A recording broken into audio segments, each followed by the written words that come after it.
ꯑꯍꯥꯟꯕ ꯃꯛꯇꯗ ꯂꯥꯟꯊꯣꯛꯆꯔꯤꯕ ꯏꯁꯩ ꯁꯛꯅꯁꯤ ꯊꯧꯔꯝ ꯁꯔꯨꯛ ꯌꯥꯕꯤꯔꯤꯕ ꯄꯨꯝꯅꯃꯛꯄꯨ ꯇꯔꯥꯝ ꯅꯣꯛꯆꯔꯤ ꯂꯥꯟꯊꯣꯛꯆꯔꯤꯕ ꯊꯧꯔꯝ ꯑꯁꯤꯗ ꯁꯤꯖꯤꯟꯅꯖꯔꯤꯕ ꯅꯝꯕꯔ 7005707808 ꯑꯃꯨꯛꯀ ꯍꯟꯅ 7005707808 ꯍꯥꯏꯔꯤꯕ ꯅꯝꯕꯔ ꯑꯁꯤꯗ ꯀꯣꯜ ꯇꯧꯕꯤꯌꯨ ꯊꯧꯔꯝ ꯁꯔꯨꯛ ꯌꯥꯕꯤꯌꯨ ꯇꯣꯏꯅ ꯀꯣꯜ ꯐꯪꯕꯁꯤꯡꯅ ꯅꯣꯡꯃ ꯅꯤꯅꯤ ꯀꯥꯜꯂꯒ ꯊꯧꯔꯝ ꯁꯔꯨꯛ ꯌꯥꯕꯤꯌꯨ ꯀꯣꯜ ꯐꯪꯗ꯭ꯔꯤꯕꯁꯤꯡꯗ ꯈꯨꯗꯣꯡꯆꯥꯕ ꯄꯤꯃꯤꯟꯅꯁꯤ ꯂꯥꯟꯊꯣꯛꯆꯔꯤꯕ ꯊꯧꯔꯝ ꯑꯁꯤ ꯄ꯭ꯂꯦꯠꯐꯣꯔꯝ 9ꯗ ꯈꯣꯟꯖꯦꯜ ꯑꯣꯏꯅ ꯑꯃꯗꯤ ꯃꯤꯠꯌꯦꯡ ꯇꯥꯕ ꯐꯪꯕꯤꯒꯅꯤ ꯈꯣꯟꯖꯦꯜ ꯑꯣꯏꯅ 90.0 ꯋꯥꯍꯣꯡ ꯔꯦꯗꯤꯑꯣ ꯈꯨꯁꯦꯝ ꯔꯦꯗꯤꯑꯣ ꯃꯅꯤꯄꯨꯔ ꯑꯣꯟꯂꯥꯏꯟ ꯔꯦꯗꯤꯑꯣ ꯚꯤꯖꯨꯑꯦꯜꯗ ꯑꯥꯏꯑꯦꯁꯀꯣꯝ ꯏꯂꯥꯏꯠ ꯇꯤꯚꯤ ꯑꯦꯁꯀꯦ ꯇꯤꯚꯤ ꯖꯤꯇꯤꯄꯤꯑꯦꯜ ꯂꯣꯏꯅꯅ ꯗꯥꯏꯃꯟ ꯇꯤꯚꯤꯒꯤ ꯌꯨꯇ꯭ꯌꯨꯕ ꯑꯃꯗꯤ ꯐꯦꯁꯕꯨꯛꯇ ꯂꯥꯟꯊꯣꯛꯆꯔꯤꯕ ꯊꯧꯔꯝ ꯑꯁꯤ ꯁꯔꯨꯛ ꯌꯥꯕ ꯐꯪꯕꯤꯒꯅꯤ ꯇꯣꯉꯥꯟ ꯇꯣꯉꯥꯟꯕ ꯄ꯭ꯂꯦꯠꯐꯣꯔꯝꯗ ꯊꯧꯔꯝ ꯑꯁꯤꯕꯨ ꯁꯔꯨꯛ ꯌꯥꯕ ꯂꯦꯡꯁꯤꯟꯕꯤꯔꯛꯂꯤꯕ ꯄꯨꯝꯅꯃꯛꯄꯨ ꯇꯔꯥꯝ ꯅꯣꯛꯆꯕꯒ ꯂꯣꯏꯅꯅ ꯑꯣꯂꯦꯟ ꯁꯥꯄꯝ ꯖꯦꯃꯤ ꯒꯣꯖꯝ ꯑꯃꯗꯤ ꯁꯨꯔꯖꯤꯠ ꯈꯨꯃꯟꯆꯥ ꯑꯍꯨꯝꯅ ꯈꯨꯔꯨꯝꯖꯔꯤ ꯊꯧꯔꯝ ꯑꯁꯤꯗ ꯌꯨꯇ꯭ꯌꯨꯕꯇ ꯂꯩꯕꯤꯔꯤꯕꯁꯤꯡꯅ ꯂꯥꯏꯛ ꯑꯃꯗꯤ ꯔꯤꯑꯦꯛꯁꯟ ꯅꯝꯕꯤꯗꯨꯅ ꯊꯧꯔꯝ ꯁꯔꯨꯛ ꯌꯥꯕꯤꯌꯨ ꯂꯣꯏꯅꯅ ꯐꯦꯁꯕꯨꯛꯇ ꯂꯩꯕꯤꯔꯤꯕꯁꯤꯡꯅ ꯂꯥꯏꯛ ꯑꯃꯗꯤ ꯁꯤꯌꯔ ꯅꯝꯕꯤꯗꯨꯅ ꯊꯧꯔꯝ ꯁꯔꯨꯛ ꯌꯥꯕꯤꯌꯨ ꯑꯩꯈꯣꯏꯒꯤ ꯁꯤꯖꯤꯟꯅꯖꯔꯤꯕ ꯅꯝꯕꯔ ꯀꯣꯜ ꯍꯥꯡꯗꯨꯅ ꯊꯝꯖꯔꯦ ꯊꯧꯔꯝ ꯁꯔꯨꯛ ꯌꯥꯕꯤꯌꯨ ꯃꯤꯀꯨꯞ ꯑꯃꯠꯇ ꯑꯣꯏꯔꯁꯨ ꯄꯣꯊꯥꯃꯤꯟꯅꯁꯤ ꯑꯋꯥꯕ ꯋꯥꯈꯜ ꯅꯥꯀꯜꯗ ꯊꯝꯁꯤ ꯃꯤꯀꯨꯞ ꯑꯃꯠꯇ ꯑꯣꯏꯔꯁꯨ ꯃꯣꯃꯣꯟ ꯅꯣꯛꯃꯤꯟꯅꯗꯨꯅ ꯄꯣꯊꯥꯕ ꯌꯥꯅꯕ ꯍꯣꯠꯅꯃꯤꯟꯅꯁꯤ ꯉꯁꯤꯒꯤ ꯊꯧꯔꯝ ꯑꯁꯤꯒꯤ ꯑꯍꯥꯟꯕ ꯀꯣꯂꯔꯅꯤ ꯀꯅꯥꯅꯣ ꯌꯦꯡꯃꯤꯟꯅꯁꯤ ꯅꯥꯎ Sujit hello hello hello ꯇꯥꯕꯤꯔꯕꯣ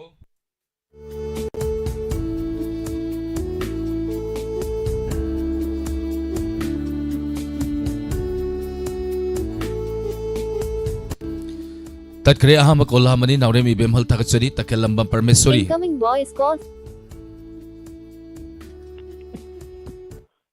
hello hello hello madam तराम नोकचरी मिंग अमदी लिफम हाइबियू madam good evening sir good evening phone तौजरब आई क्वालिफाइडगी रजिता लाइशमनी सर मैडम तराम नोकचरी ngasi je kari mathel chabi khurge madam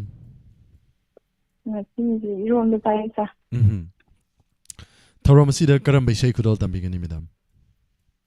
आ के नंदेश्वरी की इथै अमतंग सकरके अदो इथै सकती नै दा वरी मतलब तंग साजरंगी यागद्रा याये madam ngarang di call ki tawdebako call tawraga ring di chatlaga paikhala kanda sar ole no ngang ba maning da sin taibako adu go ngatang lega kakhreba wa na call du dal tawjaraga oye na halawa kanda adum kakhre adegi amo halla tawdu phangdre ai je halla tum tawi adu go mitchi dum uiraba aduga mitu blur chalaga dial tawdu Turan tawkhilaba janidana madam call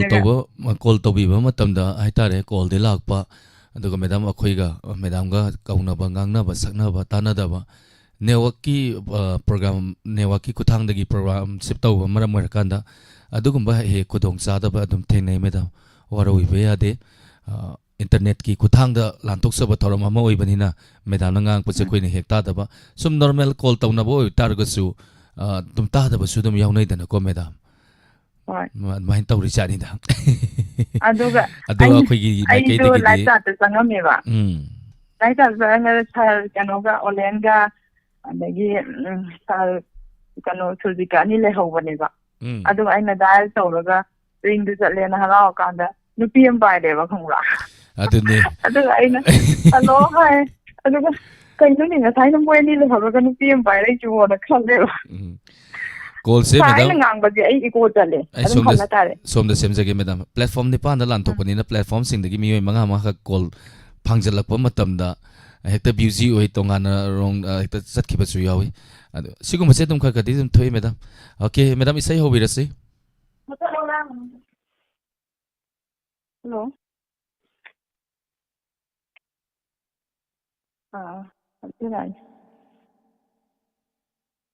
Nangi mitti khallakano wakhalidang laamine Nangi mitti khallakano wakhalidang laamine Nona ninga kanu thamoy ati nira hoy Simba momundok lakano wakal sarang